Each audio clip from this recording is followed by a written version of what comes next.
Assalamualaikum warahmatullahi wabarakatuh.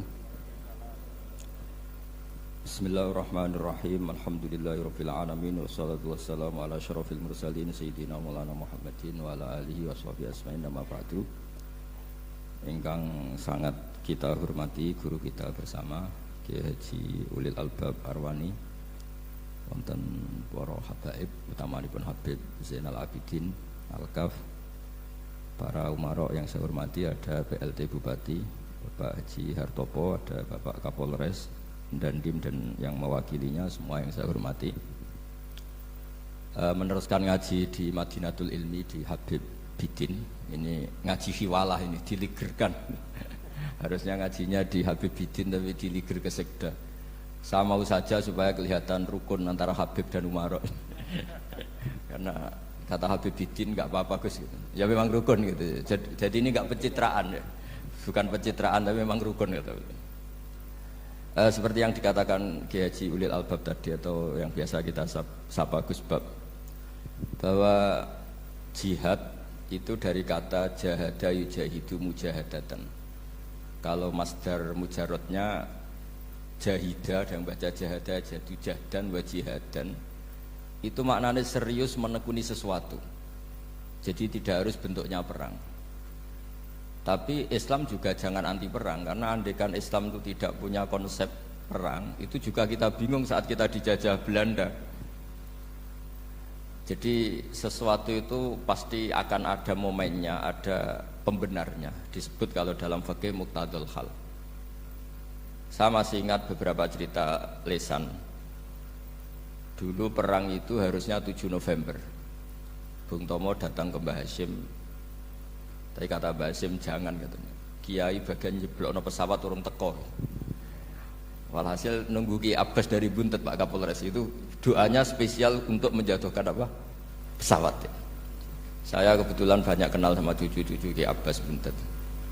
Tanggal 10 datang, terus perang dimulai. Dan itu menjadi perang bersejarah karena jenderal dari Belanda ya, dari Inggris ya, itu sampai meninggal.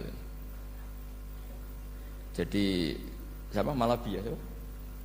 Jadi intinya Anda jangan berpikir bahwa negara ini didirikan hanya oleh umarok. Bahkan sebelum ada negara, yang sudah ada itu ulama. Dulu para wali songo sampai para kiai era kemerdekaan itu sudah membentuk satu komunitas. Di situ ada ketua pondok, ada bendahara, ada macam-macam. Sehingga kiailah yang bisa menggerakkan publik untuk melawan Belanda. Karena kiai ini juga yang megang otoritas publik. Ketika seorang Basim Asy'ari memfatwakan jihad itu fardhu ain, maka semua orang berpikir harus jihad melawan kehadiran Belanda atau penjajah mana saja. Tapi itu satu sisi ya. Di sisi yang lain, bahasa Arab itu ada sisi uniknya. Kalau menamai penjajah itu musta'marin atau al-isti'mar. Isti'mar itu meramaikan dunia. Karena memang bangsa kita dulu itu ya aneh. Tapi nak sampean kerasani teman-teman ya kualat, itu mbah-mbah jenengan. Kita ini dulu memang ya agak aneh. Belanda itu sudah penjajah, tapi sama buyut-buyut kita dipanggil Doro. Bisa kamu bayangkan kiai saat itu untuk mengingatkan masyarakat pentingnya melawan Belanda. Wong manggil Belanda saja Doro tuan. Terus kemudian kita berfatwa melawan Doronya. Jadi benahi ilmunya saja wis sak penggawean kira-kira gitu. Jadi ngelola orang bodoh itu ya kangelan. Enggak dikelola itu bangsa kita, dikelola itu ya rodok goblok banget. Wong ngundang penjajah kok napa? Doro. Jadi itu PR besar. Tapi kiai itu punya seni untuk memberi penjelasan. Makanya di antara kelebihan ulama itu pasti warasatul anbiya itu di fatonah ada unsur kecerdasan. Cerdas itu seni mengelola pikiran manusia, itu namanya cerdas. Makanya saya berkali-kali kalau ngaji, harusnya orang itu semuanya itu pengagum ilmu, jangan pengagum fakta, ini pengagum ilmu. Ya saya berkali-kali menyontohkan, kalau Anda suami yang miskin, nggak punya uang, terus pulang dimarahin istri karena nggak punya uang atau kerja tidak sukses, harusnya kamu bangga. Anda juga kan yang berteori kalau suami nggak becus itu pasti dimarahin gitu. Nah, ketika menjadi fakta harusnya Anda syukur bahwa ilmu Anda itu benar gitu. Jadi pas istri marah, wah alhamdulillah ternyata teori saya ini benar itu. Ini lucu kan, teori Anda mengatakan demikian, tapi pas menjadi fakta Anda tidak siap. Nah, begitu juga menyangkut penjajah. Belanda itu sudah maju, Eropa sudah maju, Indonesia negara yang terbelakang. Di mana-mana terbelakang itu menjadi objek penjajahan. Di mana-mana yang terpelajar itu posisi menjajah. Sehingga ulama berpikir bahwa awal dari kemerdekaan adalah mengertikan yang tidak ngerti. Karena teori penjajahan pasti gitu, yang tahu menjajah yang tidak tahu, yang sudah modern menjajah yang belum modern dan seterusnya. Makanya awwalu hadzal din itu al-ilmu. Makanya nomor satu itu ilmu, pengetahuan. Di sini pentingnya sampai Islam mewajibkan thalabul ilmi fardhatun ala kulli muslimin. Karena tadi bisa kamu bayangkan 350 tahun dijajah Belanda, kita manggil mereka itu doro atau tuan. Kayak apa? Susahnya menggerakkan masyarakat yang cara pandang masih demikian. Lah kiai-kiai pada berontak dibikinkan masjid di alun-alun, diberi otoritas beragama sehingga dikira Belanda ini baik. Padahal ini dulu ya niatnya menina bubukkan biar tidak ada pemberontakan. Walhasil singkat cerita kiai-kiai yang sudah di Mekah termasuk Mbah Hasyim, beliau ketemu Muhammad Iqbal, ketemu beberapa ulama dunia, tahu bahayanya mustakmarin tadi. Terus akhirnya kiai-kiai kumpul-kumpul fatwa resolusi nopo jihad. Jadi ini mukaddimah sebagai pembenaran, sebagai setuju saya sama Kiai Haji Ulil Albab bahwa nomor satu itu jihad. Tapi jihad tadi pemaknanya harus utuh. Kalau kondisi perang ya perang, kalau kondisi stabil ya jihad untuk memajukan apa? Indonesia. Dan itu saya ulang lagi dimulai dari ilmu. Sebelum saya ngaji Minhajut Thalibin saya cerita ilmu itu apa? Ilmu itu sederhana, sesuatu yang mudah. Karena ilmu itu fitratallahi allati fataran nasa napa? Misalnya begini, saya orang miskin, nggak punya apa-apa. Sudah nggak punya apa-apa, nggak punya jabatan, terus keluarga yang nggak pati loyal, mungkin istri ada ngidolakan kita, bahkan anak kita sendiri juga nggak ngidolakan kita. Itu kan sial-sialnya orang, anak kita aja nggak pernah ngidolakan kita. Tapi untuk bahagia itu sebenarnya sederhana. Sederhananya begini, orang pinter itu ingin mempertahankan kehidupannya, terus pinter sampai berobat habis banyak ke Belanda, ke Jepang supaya mempertahankan nyawanya. Nah, si miskin ini kalau dia setiap makan, ya Allah, saya dengan makan ini mempertahankan nyawa saya. Sehingga makan itu satu kajian ilmiah bahwa ini luar biasa. Bahwa orang punya Alphard, punya uang 1 miliar, itu tidak mempertahankan sesuatu yang pokok, yaitu nyawa. Orang tidak punya Alphard itu hidup, nggak punya uang 1 miliar hidup. Tapi kalau nggak punya nasi 1 piring, nggak punya air 1 gelas bisa mati. Artinya apa? Orang miskin itu yusyarikul aghniya, sama dengan orang-orang kaya dalam hal kepemilikan hal-hal yang pokok. Tapi kadang-kadang orang miskin itu ya nyon sewu agak belagu, sudah miskin ingin punya Alphard, sudah miskin ingin punya uang, ya dia tersiksa. Harusnya cara berpikir nggak punya Alphard tuh masih hidup, nggak punya uang 1 miliar masih hidup. Yang punya Alphard hidupnya juga pakai nasi 1 piring, yang punya uang 1 miliar juga pakai nasi. Ya kalau itu kan sama, saya punya. Kalau gitu kan bisa miskin rasa kaya. Itu memang harus dilatih. Nah, kalau orang kaya kan rumahnya banyak di mana-mana. Memangnya kalau rumahnya banyak di mana-mana terus tidur di sini 1 jam, di rumah itu 1 jam, malah nggak bisa tidur kan? Tetap aja yang dipakai 1 kamar. Itu gunanya apa punya rumah banyak? Setidaknya zaman miskin itu dia berpikir gunanya apa punya rumah banyak dipakai ya hanya 1. Meskipun suatu saat kalau dia kaya juga berpikirnya agak rubah. Ya penting punya rumah banyak biar kemana-mana punya rumah, nggak apa-apa. Tapi sementara masih miskin jangan berpikir seperti itu. Nah yang menjadi miskin kacau kan sudah miskin berpikirnya gaya orang kaya, itu kecelakaan. Lah itu ilmu, maksud saya itu ilmu. Sehingga dulu Nabi ngajari orang miskin itu sederhana. Ketemu orang miskin sama Nabi diajarkan. Nabi diantara ajarannya begini. Ada seseorang man asbaha, orang yang setiap harinya mu'afan fi jasadi, dia sehat, aminan fi sirbi, negara dalam keadaan aman, tidak dalam ancaman. Indahu qutu yaumi, dia hari itu punya makan. Faka'an nama khizat lahu dunya bihadzafiriha, berarti dia sudah punya dunia dan isinya. Karena polanya sama. Mbok Presiden Amerika itu yang untuk mempertahankan nyawanya ya makan pokok dan minuman pokok, bukan jabatannya sebagai presiden atau punya uang triliunan. Orang paling kaya di Indonesia juga gitu, untuk mempertahankan hidupnya juga dengan makanan pokok. Dan itu orang miskin punya. Nah, kehidupan paling top itu apa? Ya kehidupan yang mempertahankan nyawa itu yang paling top, lainnya itu enggak. Karena mempertahankan nyawa ini super penting dan orang miskin bisa. Nah, saya berharap ilmu seperti inilah menjadikan dulu itu kuat ketika melawan Belanda. Kenapa kuat? Karena mereka gampang syukur.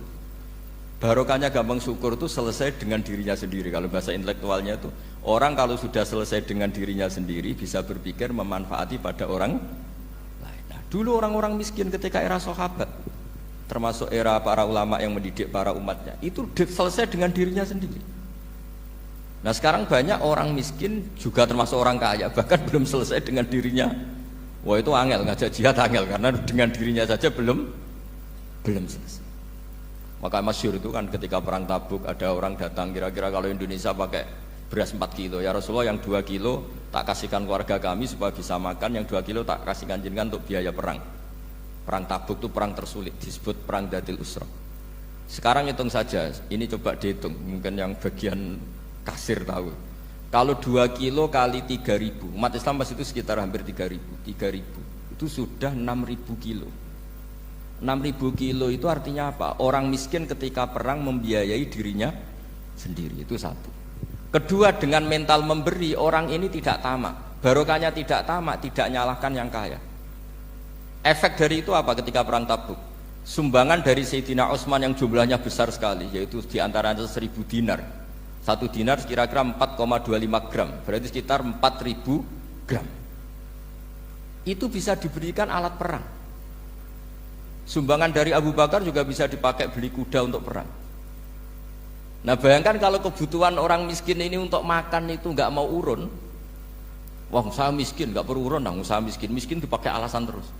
Maka jumlah 3.000 ini akan mengurangi anggaran untuk belanja peralatan perang, karena untuk konsumsi orang miskin. Udah gitu kadang mangane tanduk itu kan repot. Wes miskin mangane tanduk, nak antri mob kan ribet. Artinya apa? Perang ini tidak fokus karena ngurusi konsumsi untuk orang-orang miskin. Nah, dulu zaman Nabi orang miskin pun semuanya heroik. Mereka dibantu gak mau, inginnya bantu. Sampai dicibir sama orang munafik. Apa gunanya sedekah 2 kilo? Wong perang ini perang besar antar negara. Pas itu mau perang melawan Romawi. Sampai orang munafik bilang alladzina almizuna almuttawiina minal mu'minina fis sadaqati walladzina la yajiduna illa juhdahum faskharuna minhum. Orang-orang munafik digambarkan Allah orang-orang yang mencibir sedekah kecil. Wong untuk perang besar kok sedekahnya hanya 2 kilo. Tapi yang mahal bukan 2 kilonya. Kalau ada 1 juta orang miskin menyumbang negara 20.000, itu artinya apa? Kita punya rakyat yang inginnya hubungannya dengan negara memberi. Tapi coba kalau kita 2 juta rakyat yang inginnya dari negara mendapat, pegawainya demo ya. Nah ini ajarannya Nabi yang luar biasa. Dulu Nabi itu bisa mendidik orang miskin pun bermental memberi. Nah barokahnya bermental mandiri ini mereka selesai dengan dirinya sendiri. Coba kalau mereka tidak bawa makanan sedikit ketika perang, mungkin kuda yang untuk perang, terus mereka berpikir, bu ini saja disembelih supaya kita bisa makan. Ribet kan? Ngapain beli senjata yang mutakhir, makan saja nggak bisa.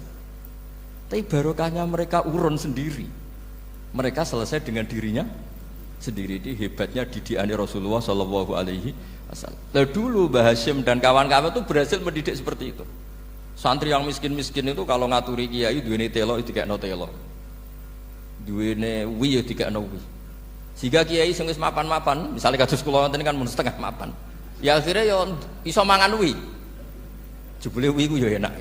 Santri ya seneng mergo kiai ini seneng pancen wis suwi mangan pizza misalnya. Lah tapi nek sing melarat terus aku melarat kiai tak kei wi mosok doyan. Wis melarat medhit di alasan kan ribet kan. Ini yang perlu dihilangkan. Medhit kok berargumentasi. Tapi yang mahal itu bukan winya, mental memberi. Orang itu kalau mentalnya memberi itu berarti selesai dengan dirinya. Tapi kalau tidak bermental memberi pasti tamak. Dan tamak itu mesti menghakimi orang lain. Maka dalam kitab hikam diterangkan penyakit terberat itu tamak. Kenapa? Karena orang pikir itu tidak ada kata-kata kitab hikam, bukan kata saya. Yang ada itu tamak. Misalnya gini, saya kenal PLT Bupati Kudus. Tidak pernah saya bilang beliau kikir. Tapi sekali saya pernah ngajukan proposal tidak kesampaian. Wah, beliau medit. Jadi saya menvonis medit itu sebetulnya ya karena punya keinginan tidak kesampaian. Coba kalau ndak, gue medit orang serap penting. Misalnya anak-anak muda sama orang-orang cantik di Jakarta, pernah nggak kamu bilang itu sombong? Ndak kan? Setelah kamu bilang, Mbak aku ingin kenalan mbak sampean, terus dia agak mau, baru kamu bilang sombong karena keinginan kamu ndak. Nah, bayangkan kalau orang bermental tomak, kayak apa bangsa ini?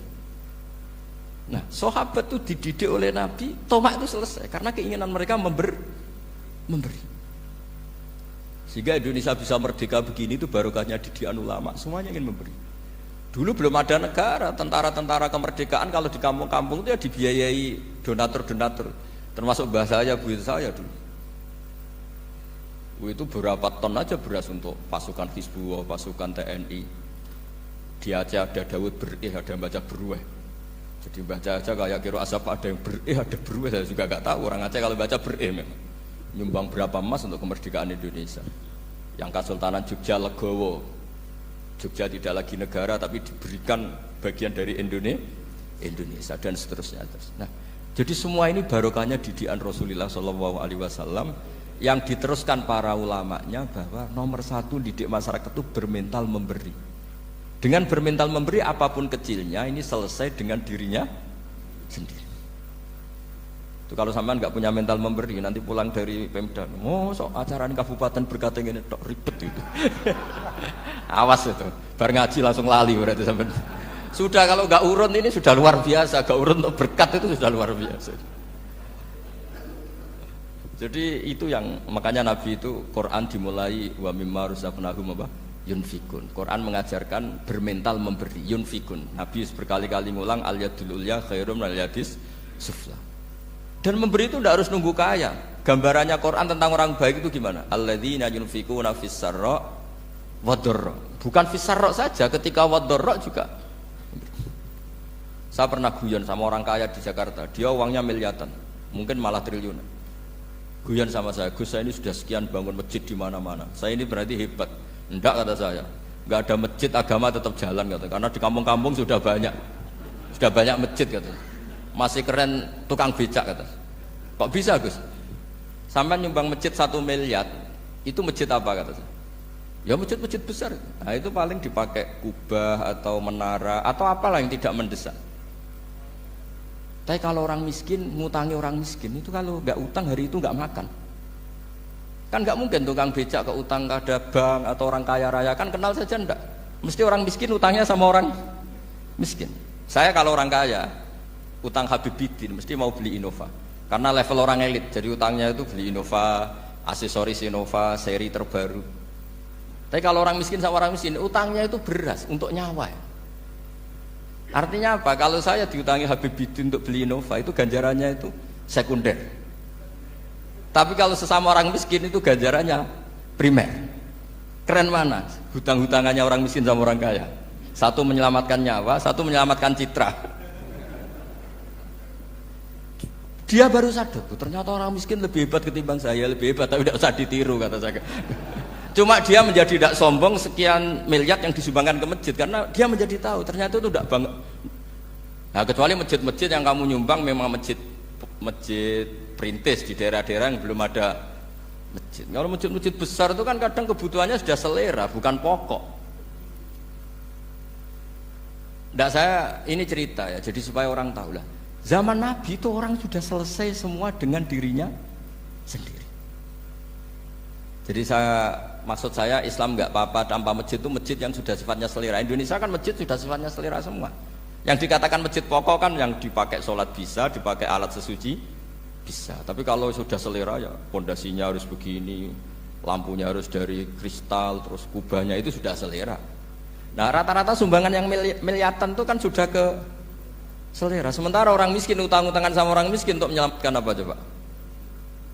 nyawa. Artinya para orang miskin jangan kecil hati, wah saya sedekah hanya 2 kilo, tapi 2 kilo nyawa. Dan itu pahalanya luar. Nah ini ilmu asal saja. Nah kiai itu berhasil seperti itu sehingga orang-orang miskin dulu tuh ngrumat tentara itu ya nganggo uwi, nganggo telo, bahkan ada yang pakai apa itu Pak Hartopo itu pisang itu, arasnya pisang itu, gronggolnya pisang sudah dipakai saja Pak tentara. Tentara di mana-mana bisa makan. Coba kalau yang ngamal yang kaya tok itu tidak cukup. Tapi barokahnya yang miskin juga ikut ngamal itu cukup karena yang miskin itu mayoritas. Jadi didukung kaum miskin itu pasti menang lah kan kira-kira gitu. Karena di mana-mana orang miskin itu banyak. Menemukan orang kaya itu nyari data. Kalau menemukan orang miskin seketemunya pasti ketemu. Dan orang miskin ini dididik ulama untuk berkontribusi. Sehingga banyak tentara yang ketika dicari Belanda pura-pura jadi petani. Ini juga yang menyelamatkan orang miskin. Nah, ulama dulu itu orang paling sukses mensuasanakan seperti itu. Itu yang diceritakan di perang Tabuk, mimpa di maka tazihu qulubu fariqim minhum. Jadi perang Tabuk itu perang di antara yang paling diceritakan Allah berkali-kali apa? Ya Rasulullah tadi malam saya buruh dan ini dapat 2 sok ya kira-kira berapa kilo lah. Yang separuh untuk keluarga kami, yang separuh saya sumbangkan ke jenengan. Lu coba perang antar negara hanya menyumbang 2 kilo beras, bayangkan. Tapi nilainya bukan 2 kilo. Kalau 2 juta rakyat Indonesia nyumbang 2 beras, artinya hubungannya dengan negara hubungan ingin memberi. Dan barokahnya hubungan ingin memberi, ora pati kecangkeman tomak, ora pati kakean menuntut. Ini yang mahal itu yang enggak ternilai itu. Dan itu menjadi kekuatan yang luar biasa sehingga umat Islam bisa mengalahkan pasukan Romawi. Nah, Indonesia dulu kira-kira seperti itu prakemerdekaan. Ya itu saja sebagai mukaddimah Hari Santri. Terusnya ngawas Minhajut Thalibin. Ini sudah sampai bab salam. Kemarin bab sujud, sekarang bab salam. Bismillahirrahmanirrahim. Watsani asyara assalam. Ya kita tahu secara i'rab kalau sani pakai i'rab isim mangkus, tapi untuk asyara tetap mabni nasab. Mabni fathah maksudnya. Jadi semua ulama ngendikan adat mulai ahada asyara sampai tis'ata asyara tetap berstatus mabni apa? Fathah. Sehingga di Quran inni ra'aitu ahada asyara kaukaba. Terus di surat Mudassir alaiha tis'ata asyar. Tetap padahal itu jadi mubtada muakhir. Berarti alaiha itu tetap yang ngatasin neraka tis'ata asyara utawi 19. Tetap bacanya bukan tis'atu asyarin tapi tis'ata asyara. Jadi kita tahu secara hukum nahwu adat mulai ahada asyara sampai tis'ata asyara itu mabni apa? Fathah. Cuma khusus sani asyar yang saninya ini berstatus mangkus karena ada yaknya itu. Watsani asyar assalam wa aqalluhu assalamu alaikum wal asoh jawazu salamun alaikum. Qultu al asoh al mansus la yujzi'uhu. Jadi ulama itu ya lucu.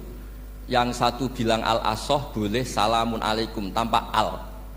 Tapi kata Imam Nawawi al-asoh harus assalamu alaikum. Sama-sama diklaim sebagai kaul paling apa?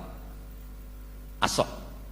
Karena seperti kita tahu dalam bab fikih perkhilafan ulama itu rahmat. Ya saya ulang lagi, perkhilafan ulama itu rahmat. Contohnya ya ini saya ulang lagi ya. Nomor 11 itu. Wasani asyar iku assalamu. Ya terus di sini disebut wa aqalluhu iku assalamu alaikum pakai al assalamu alaikum. Wal asohu te kaul sing asoh iku jawazu salamun alaikum olahe nglafatno mu salamun alaikum. Terus kultu dawe Imam Nawawi al asoh al mansus la yujzi'uhu wallahu a'lam. Jadi menurut Imam Rafi'i boleh salamun alaikum tidak pakai apa? Al. Itu juga diklaim sebagai al-asoh. Tapi menurut Imam Nawawi yang al-asoh harus assalamu alaikum, tidak boleh salamun alaikum. Terus wallahu a'lam wa annahu la tajibu niyatul khuruji. Jadi ketika Anda salam tidak harus niat keluar dari apa? Salat. Dengan kamu salam berarti otomatis keluar dari apa? Sholat. Nah ini menjadi problem menurut pemikiran banyak ulama karena ketika masuk sholat harus niat masuk sholat. Karena ketika kita takbir kan bisa takbir demo, Ya kan? Kan macam-macam kan? Makanya untuk membedakan itu kan niat. Memang ini kata ulama bukan kata saya. Sekedar melafadzkan takbir ini kan demo ya takbir. Kamu kagum sesuatu juga takbir. Orang Indonesia itu kadang orang nggak sholat pun bilang subhanallah, memang sudah jadi bahasa nasional. Kalau kaget tuh bilang. Saya punya kenalan Cina itu kalau punya uang ya mohon alhamdulillah. Tak tanya kok bilang alhamdulillah. Orang-orang Islam tuh kalau seneng bilang alhamdulillah. Yang ribet itu kubu sebelah. Kalau orang NU mau layasol itu mana tanya, Gus itu doa orang makan. Kok bisa? Biasanya orang NU kalau makanan sudah keluar mau layasol, ribet. Aduh repot itu. Jadi kadang-kadang wiridan itu sudah jadi bahasa nasional. Jadi Cina orang nggak sholat tuh kalau punya uang ya bilang alhamdulillah. Kadang orang yang nggak sholat tuh tanya, datang ke saya insya Allah. Ya ribet. Makanya ulama itu berdebat. Lafaz-lafaz seperti ini itu apakah wiridan apa adat? Nah, untuk membedakan adat dan yang lain maka dibutuhkan niat. Makanya Allahu Akbar harus niat untuk masuk sholat. Nah normalnya salam juga harus niat keluar sholat. Biar karena masuknya niat ya keluarnya harus niat. Itu menurut sebagian ulama. Tapi sebagian yang lain enggak lah, kalau selesai tidak perlu niat. Tapi tadi sebetulnya ada problem. Jangan-jangan salam ini salam adat. Kebetulan ada temannya masuk terus bilang assalamualaikum, nanti temannya jawab waalaikumsalam. Itu ada kisah nyata itu. Ini memang naif betul ini. Ada orang alim sholat. Nah, ketika ada yang mau lewat itu kan dihadangi begini ya. Jadi dihadang gini ya, itu bidin. Yang lewat tuh karena saking nggak pernah ngaji malah tidak salaman. Kagetnya bukan main itu. Ada orang sholat, ada orang mau lewat. Kan kesunatannya dihadang begini. Sisi ini santai saja malah ngajak salaman. Terus ribet, ngadepi orang tidak tahu itu ribet. Ya tambah bingung kan, diliwati saja bingung, apalagi sekarang diajak salaman.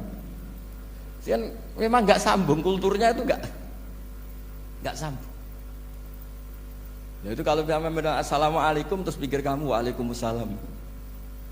Ya ribet, memang ngadepi orang tidak tahu itu ya ribet. Makanya ya agama ini, ngelola agama ini memang. Nah barokahnya ngaji fikih itu beginilah, saya sering cerita. Misalnya kita hafal fikih, takbir itu wajib, rukun. Tapi bentuk ngangkat tangan itu sunat. Itu barokahnya Masya Allah. Andai kan kita menentukan kefiahnya, mungkin kita sok suci. Itu pernah ada peneliti cerita ke saya, Gus saya ini orang NU itu pusing. Kenapa? Takbirnya beda-beda. Ada yang terlalu semangat, Allahu Akbar. Apalagi yang was-was, wah itu semangatnya Masya Allah. Malah ada yang tanya, itu takbir berkali-kali itu madzhab apa? Jadi orang was-was cobalah bertobatlah, itu jangan sampai jadi madzhab baru. Kalau yang was-was orang bodoh gak masalah. Coba kalau dia orang alim alama, nanti muridnya juga niru. Oh ternyata takbir yang saya itu 3 kali itu. Oh ternyata takbir yang saya itu 7 kali. Itu kalau dia jadi imam. Kalau dia jadi makmum nyampai ini pinggirnya, sampai pinggirnya takut kan bulan baleni. Ada yang kayak orang nggak punya uang, Allahu Akbar tangannya diangkat separuh saja enggak. Itu kan, tapi itu enggak ngefek di Indonesia karena dari awal kiai-kiainya ngajarin ngangkat tangan itu nah caranya juga agak ditentukan, terserah kamu. Begitu juga posisikan tangan itu juga sunat. Sehingga kalau sampai ke Turki atau kemana-mana itu ada yang kayak orang baris, ya kan? Habis takbir ya sudah. Ada yang sendakap, sendakapnya beda-beda. Ada yang nutupi iga yang hilang katanya, sampai begini. Ada yang santai begini. Oh pokoknya nggak jelas. Sehingga itu kalau di militer ini ada Pak Dandim itu juga bingung ini, nggak protap ini kan. Tapi kalau di fikih itu memang kalau sekali nggak diwajibkan terserah masing-masing. Ada yang kayak orang baris, ada yang sendakep begini, katanya apa? Nutupi iganya yang hilang. Wadah yang sambil rasa-rasa, macam-macam. Tapi barokahnya ilmu fikih itu diputuskan memang dari awal tidak wajib. Yang wajib itu takbirnya. Maka duduk juga begitu, meskipun kita sepakat duduk tahiyat ula namanya iftiros, duduk tahiyat akhir namanya tawarruk, itu harus kita vonis, kita hukumi sunnah. Cara seperti itu sunnah. Wa ayyuku udin qa'ada sohat sholatu, seperti kemarin di Minhajul Thalibin, dengan duduk gaya apa saja sholatnya tetap sah. Sehingga kalau kita di Arab misalnya pas haji, orang Arab itu memang ya agak kacau. Orang Indonesia itu kalau sholat duduk itu kan memang benar-benar sakit. Sakit sudah agak mau mati itu benar-benar sholat baru duduk. Orang Arab itu enggak. Sholat duduk pakai kursi. Sof itu enggak ada orangnya, ada kosong. Itu jalan kaki, kursinya di bawah. Wong bawa kursi kuat kok sholat duduk. Kalau orang Jawa kan, saya juga iskal. Orangnya kalau bawa kursi kuat dipindah-pindah tapi kok sholatnya. Kalau orang Jawa agak kebayang. Kalau sholat duduk emang bener-bener sakit. Terus saya pernah ditanya lagi sama orang, Gus di Mekah itu kok banyak orang bawa HP, terus kalau ditelepon diangkat soli itu mazhab apa? Mazhab geblek kata saya. Tapi ini kan orang Arab, kan seakan-akan terus mewakili internasional kan, karena pusat banyak tuh. Ditelepon digoleki telepone wong sak akeh golek ini tok wis kangelan ya. Warang ketemu soli patene. Nah, kita kan diajarin di kiai-kiai Indonesia kalau itu membatalkan apa? Salat. Jadi ribet. Nah, barokahnya kitab-kitab seperti ini meskipun kita di Indonesia itu mengikuti panduan yang diarahkan atau yang dibagukan oleh ulama-ulama. Nah, Indonesia itu makanya berkah. Saya sering ketemu ulama Mekah itu kalau muji haji Indonesia luar biasa. Bukan sekedar sopannya. Memang cara hajinya itu nyari kaul yang disepakati itu sah. Karena memang dilatih KBIH, dilatih Kemenang, masih dilatih kiai setempat. Meskipun niatnya ya kadang tidak baik. Saya pernah tak tanya, kenapa kamu latihan haji sebegitu? Kalau sholat kok enggak? Sholat gak sah, gak apa-apa, Gus gak bayar, ini kaji. Oh ternyata dia itu sholat bedino ratau kursus baik kulon. Bareng apa kaji oleh takok tenanan, tak takok. Oh sholat kira tahu takok, nak kaji kok takok. Nak sholat rasa gak iman, Gus gak bayar, ini haji. Wah, sebenarnya kurang ajar kata saya. Jadi ternyata sekarang terkuak. Kenapa orang-orang awam tuh kalau kaji kok semangat belajar? Semangatnya sama dengan sholat apa di bawah haji jauh sholat itu? Berpuluh-puluh tahun sholat itu dengan gaya yang nggak ada perkembangan. Tapi haji pisan langsung keren. Ternyata karena bayar ya. Apa perlu ditiru? Sholat harus bayar supaya ini supaya. Ya itu alasannya itu. Nak haji rasa berat Gus, apa? Bayar Gus. Nak sholat rasa kok nggak bayar wae maksudnya. Padahal kalau kita ngikuti as-sholat imaduddin, sholat dengan haji itu afdal mana?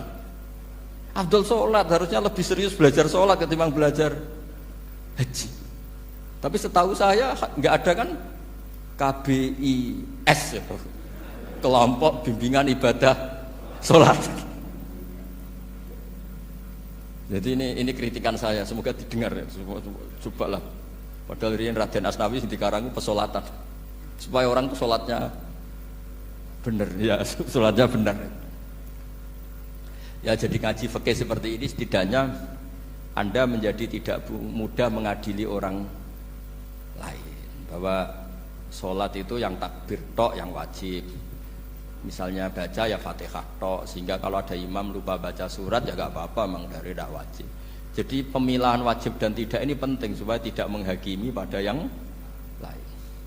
Jangan sampai perilaku kesolehan itu menjadi bentuk yang mengadili, nggak boleh.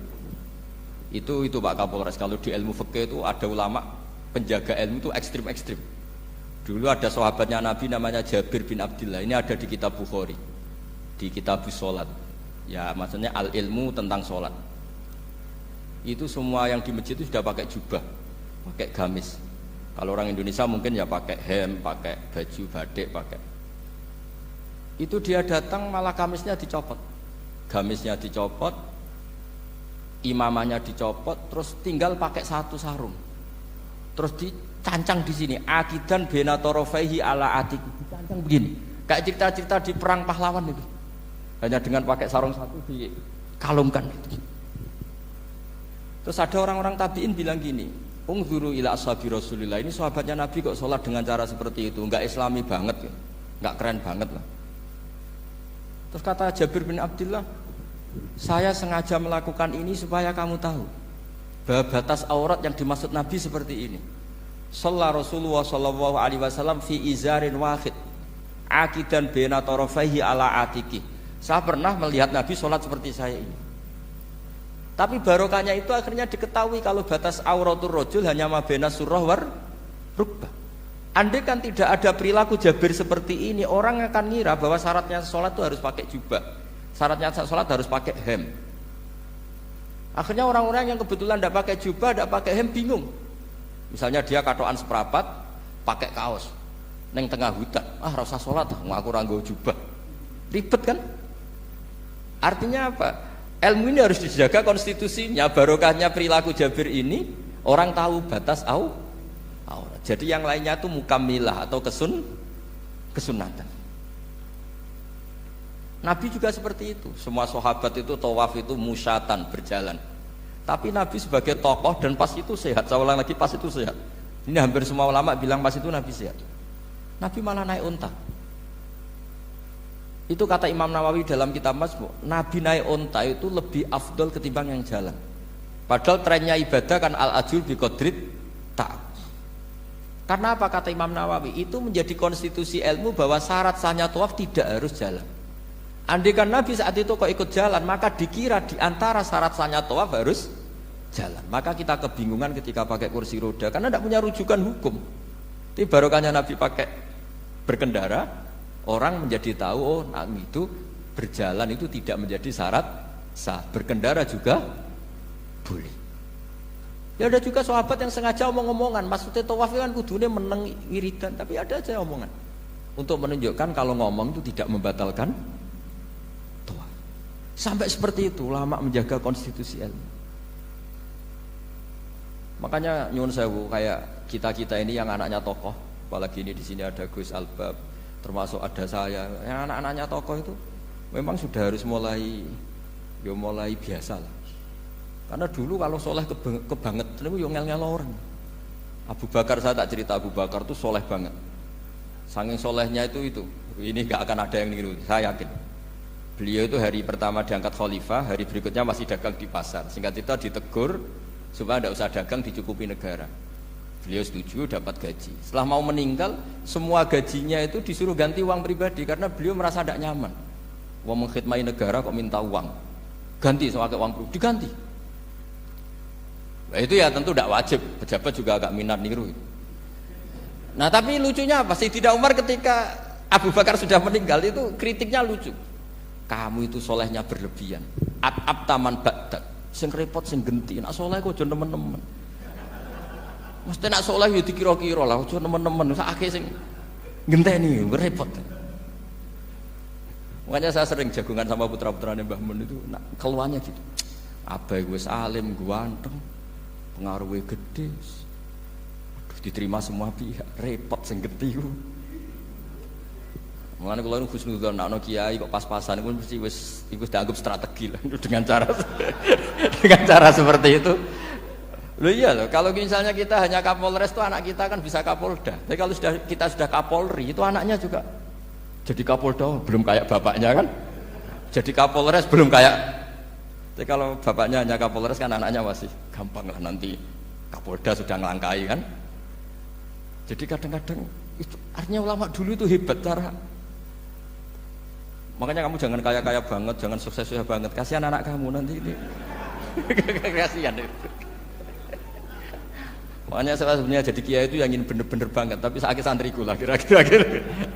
Ini bukan justifikasi, tapi ini cerita saja cerita. Jadi di antara makalahnya Sayyidina Umar yang terkenal itu komentar Abu Bakar itu at-ab taman ba'dak. At-ab ngel-ngel no siro man ing wong ba'daka sausti siro. Kowe iku terlalu bener sing repot aku iki penggantimu. Enggak aku maksa soleh tetep ora koyo Abu Bakar. Maksa soleh nek koyo kowe nek soleh ku kira-kira lah aja nemen-nemen gitu. Dadi penggantinya. Ini cerita ya, jadi saya mohon. Nah, barokahnya itu juga kesolehan yang massal itu diakui oleh ulama.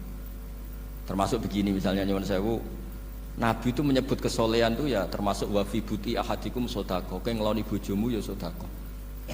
Ayati ahaduna syahwatahu wa walahu ajrun. Masa urusan gitu dapat pahala ya Rasulullah? Jawab Nabi enteng. Alai salawadu'aha fi haramin akana alaihi wisrun. Kalau dia begitu sama selain istrinya kan dosa ya, berarti kalau sama istrinya ibadah, tidur ya ibadah, kumpul istri ibadah, bercengkrama sama keluarga ibadah. Akhirnya ulama bikin satu hukum yang luar biasa. Di antara hukum yang di kitab usul fikih itu begini. Mubah itu udah ada. Itsmamin mubahin illa wa yatahaqqaqu bihi tarku haramim ma. Fa'il zamu minas sukun tarkul qatli wa minas sukut tarkul qadzaf wal ghibah. Sehingga kita ulama misalnya melihat orang kampung sekatokan seperapat ning omah ngomel mbek bojone, mbok ngomel mbek anake, ini luar biasa karena ndak di diskotik, ndak di tempat-tempat yang seperti itu. Ana wong ning omah nglamun rokokan, delok tikus liwat misal. Lumayan ra delok gambar porno. Itu ada ulama yang berpikir itu karena ndak ada sesuatu yang mubah kamu lakukan kecuali saat itu Anda meninggalkan keharaman. Makanya kata ulama, mubah itu udah ada. Karena saat melakukan mubah artinya Anda tarkul haram. Wa tarkul haram wajib, berarti fal mubah wajib. Sehingga ulama misalnya sampean turu mulai barisan nanti subuh, hadza taraka zina wa taraka sariqah wa taraka kadza wa kadza. Semoga malaikat pakai usul fikih itu. Kalau malaikat pakai usul fikih itu kamu tidur habis isya sampai subuh, hadza tarakal ma'asi kasirah. Lah yang ribet kalau malaikatnya bagian khusuk.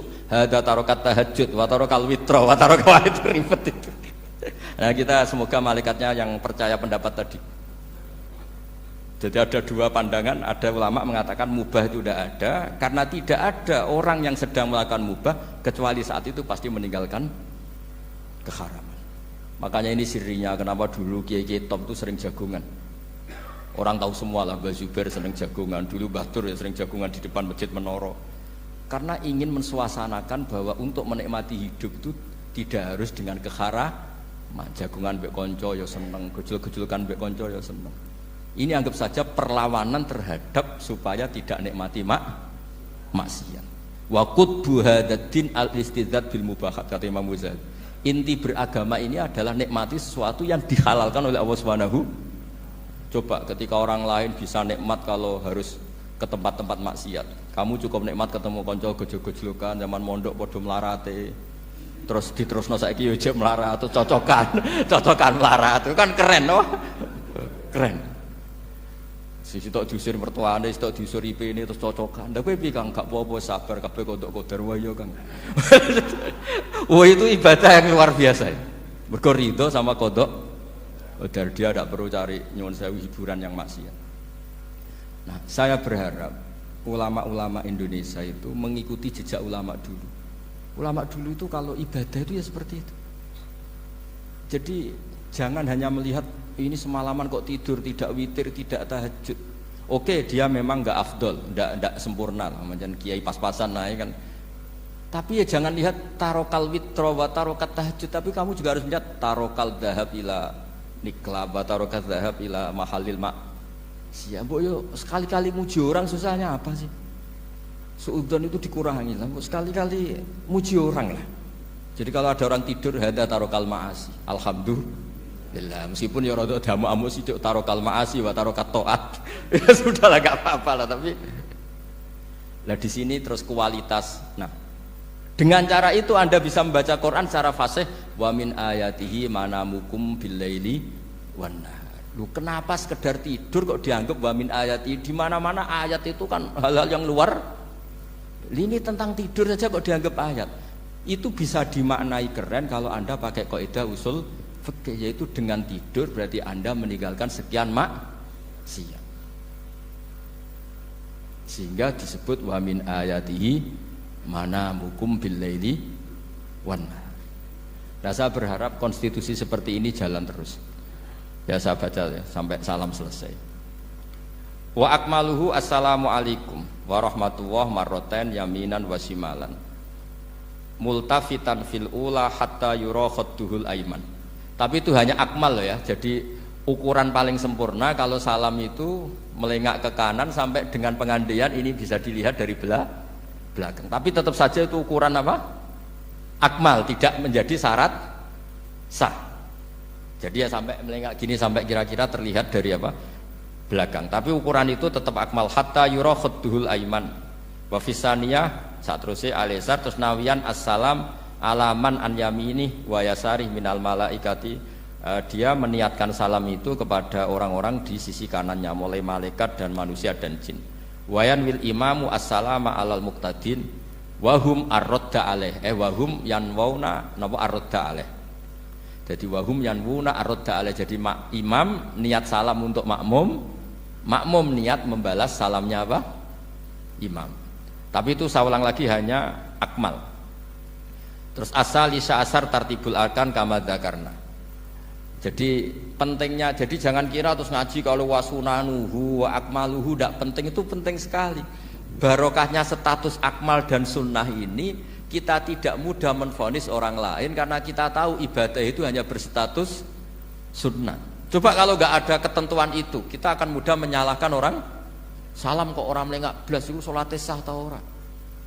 Padahal dari awal melengak itu statusnya hanya sunnah. Kemudian untuk penutup supaya ini clear ya, saya pernah baca di Syarah Bukhari yaitu Fathul Bari, Nabi itu kalau setelah salam itu mukbilan biwajihi alal hadirin. Jadi Nabi langsung menghadap ke timur, andikan Indonesia menghadap langsung ke timur. Tapi uniknya para syurahul Bukhari itu menganggap itu tidak satu sunnah yang tidak jadi satu sunnah yang permanen. Tapi kata para syurahul hadis, siapapun boleh melakukan gerakan yang bisa memaklumatkan kalau sholat itu selesai. Saya ulang lagi ya, jadi Nabi menghadap ke timur kalau di konteks Indonesia itu sebagai bentuk maklumat, ini loh sholat saya sudah. Karena takutnya apa? Orang yang dari jarak 2 kilo 3 kilo ingin makmum sama Nabi, andai kan Nabi tidak menghadap ke timur, tetap posisi seperti sholat menghadap ke kiblat, maka orang dari luar mengira Nabi fi sholatin. Ya, Nabi masih dalam. Bahayanya apa? Kalau orang ini langsung takbir usolli fardhu zuhri misalnya makmuman, ternyata Nabi sudah sholat, berarti sholatnya enggak sah. Kenapa? Irtibatus sholat atau robtus sholat biman huwa laisa fi sholatin. Dia menggantungkan sholat dengan orang yang sudah tidak, dan itu bahaya sekali. Masa kamu sholat makmum sama orang yang sudah tidak.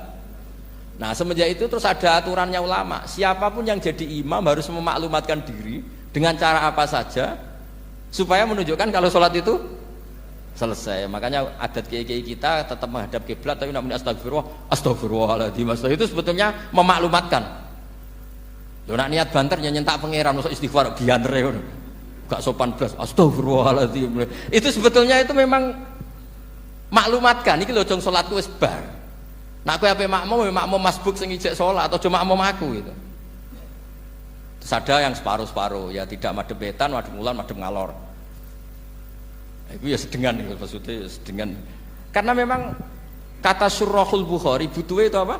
Imam punya gerakan yang menunjukkan kalau sholatnya itu selesai supaya enggak dikira fi sholatin kemudian ada yang ya clear ini ya. Jadi tidak perlu diperdebatkan kenapa sih ada yang menghadap timur, ada yang menghadap ke utara, ada yang tetap menghadap ke kib. Itu nggak perlu diperdebatkan, itu semuanya ada ilmunya, yaitu filosofinya apa? Ada gerakan yang menunjukkan kalau dia sholatnya selesai supaya tidak ada yang ikut. Sekali ada yang ikut berarti nanti apa? Robtus sholati biman laisa fi sholatin, yaitu menggantungkan sholat dia dengan orang yang hakikatnya sudah ada sholat. Ya nyuwun ngapunten sanget. Assalamualaikum warahmatullahi wabarakatuh.